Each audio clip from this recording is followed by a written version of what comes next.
ಮೈತ್ರಿ ಆಗಿರೋದ್ರಿಂದ ಲೋಕಸಭೆಯಲ್ಲಿ ಕಾಂಗ್ರೆಸ್ ಧೂಳಿಪಟ ಆಗುತ್ತೆ ಅನ್ನುವಂಥದ್ದು ಕೂಡ ಅದು ಹೇಳ್ತಾ ಇದೆ. ಈಗ ಚುನಾವಣೆಗಳು ಬರಲಿ.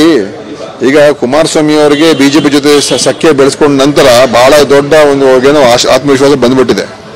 ಅದೇನು ಗೊತ್ತಿಲ್ಲ, ಅವ್ರ ಸ್ವಂತ ಶಕ್ತಿ ಏನು ಮತ್ತು ಈಗ ಬಿಜೆಪಿ ಶಕ್ತಿ ಸೇರಿಸ್ಕೊಂಡು ಮಾತಾಡೋದು ಹೆಚ್ಚಾಗಿದೆ ಅವ್ರಿಗೆ. ಅದೇನೇ ಇರಲಿ, ಆದರೆ ಕರ್ನಾಟಕದಲ್ಲಿ ನಾವು ಗಟ್ಟಿಯಾಗಿದ್ದೇವೆ. ನಮ್ಮ ಕಾರ್ಯಕ್ರಮಗಳನ್ನ ನಾವು ಅನುಷ್ಠಾನ ಮಾಡಿದ್ದೇವೆ.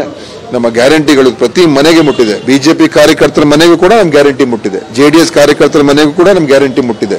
ಎಲ್ಲರೂ ಕೂಡ ನಾವು ಹೇಳಿದ್ದನ್ನ ನಾವು ಮಾಡಿದ್ದೇವೆ. ಯಾವುದೇ ಜಾತಿ ಮತ ಭೇದ ಪಕ್ಷ ಭೇದ ಎಲ್ಲ ಇಟ್ಕೊಳ್ಳದೆ ನೇರವಾಗಿ ನಾವು ಇವತ್ತು ನಮ್ಮ ಯೋಜನೆಗಳನ್ನ ಜನರ ಮನೆಗೆ ಮುಟ್ಟಿಸಿದ್ದೇವೆ ಮತ್ತು ಬೇರೆ ಬೇರೆ ಅಭಿವೃದ್ಧಿ ಕೆಲಸಗಳನ್ನ ನಾವು ಚಾಲನೆ ಕೊಟ್ಟಿದ್ದೇವೆ, ಮಾಡ್ತಾ ಇದ್ದೀವಿ.